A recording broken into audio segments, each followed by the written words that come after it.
Welcome back to the channel.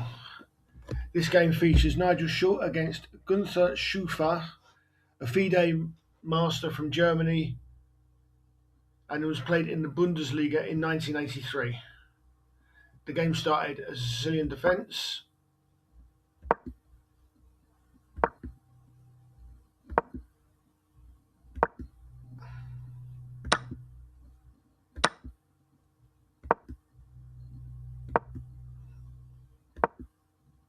The Najdorf variation.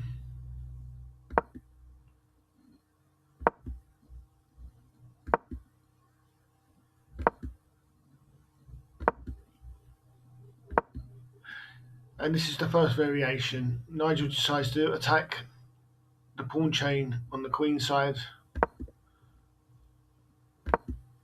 and place a knight in the centre.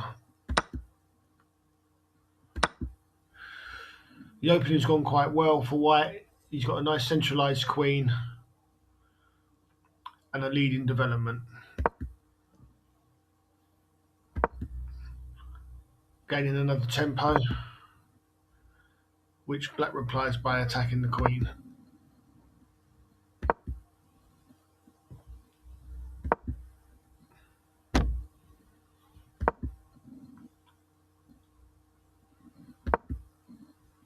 Defending the A pawn. And white decides to start the pawn storm on the king side, where his main attack will come from.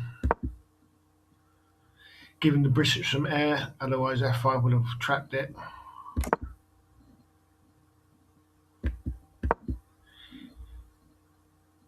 Here black decides to go to d8, whereas maybe c8 would have been better in order to seize the open file.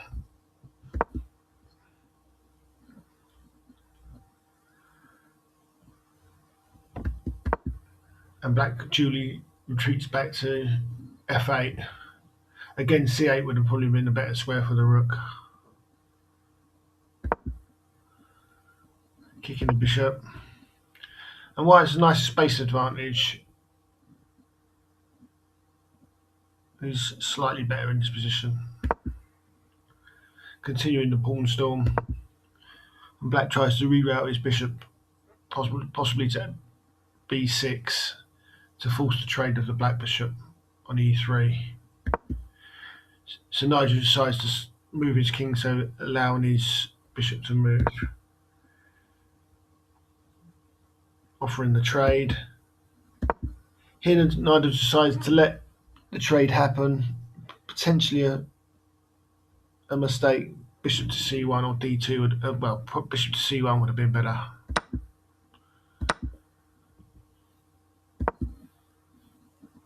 Another possibility would have been queen to c5, offering the trade of queens and the trade of rooks after that to simplify the position for black. Continuing the pawn storm on the king side.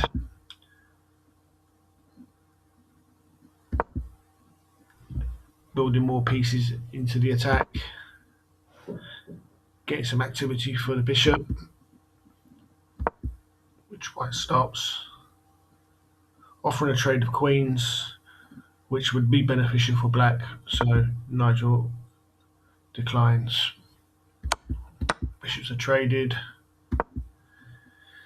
This move seems a bit slow. I think this would allow g6 and to bust open the king side, or to further weaken it after h6. Maybe a better option for black would have been developing the knight to a6 and then to c5. Here Nigel's just prepares to either double the rooks or play rooks at h3 to continue the attack. The knight finally develops. I think this move possibly could have been played the move before. I think Nigel wants to allow knight to g3 at some point,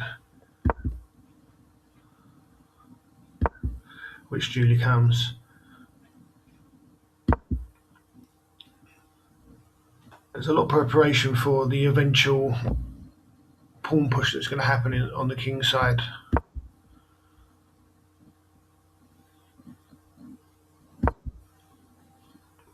Scrambling for defence. And Nigel just continues to gradually improve his pieces. Black's reduced to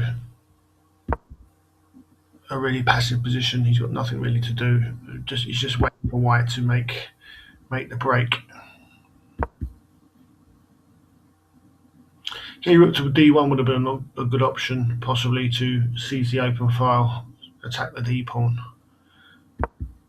But Nigel tries to play knight f1 in order to reroute the knight. And black, still passive, decides to make a critical choice in the fact that he decides to sacrifice the knight for some counterplay on the queen side. Not sure it was ever going to be enough, but it was either that or just to sit and suffer, and eventually white would break through. Pawns are traded out in before the knight is captured.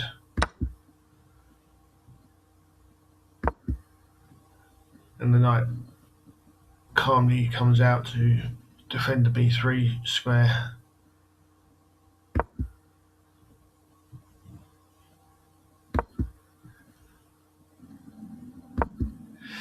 And this is an odd decision from black, allowing knight to a5, where the queen trade will have to happen on b6 in order for him not to lose any more material.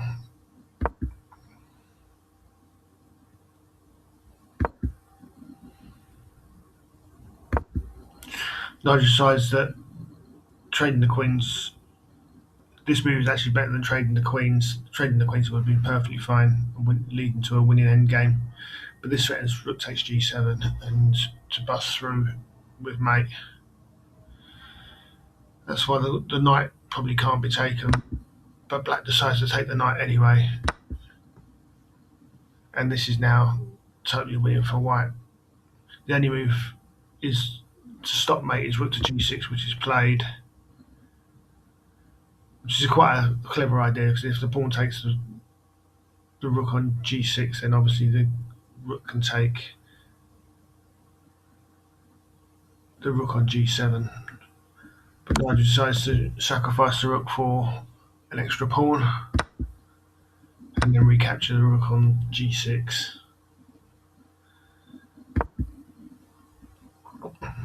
And unfortunately black's pawns on the queen side are far too slow. And white's just pushing through. Threatening queen e8 check and queen h8 mate, which is duly defended.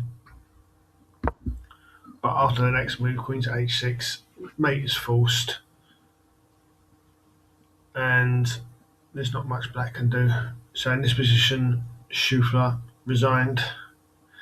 A nice clean game from Nigel against admittedly a lower rated opponent, but quite a nice positional game in which black had no chances.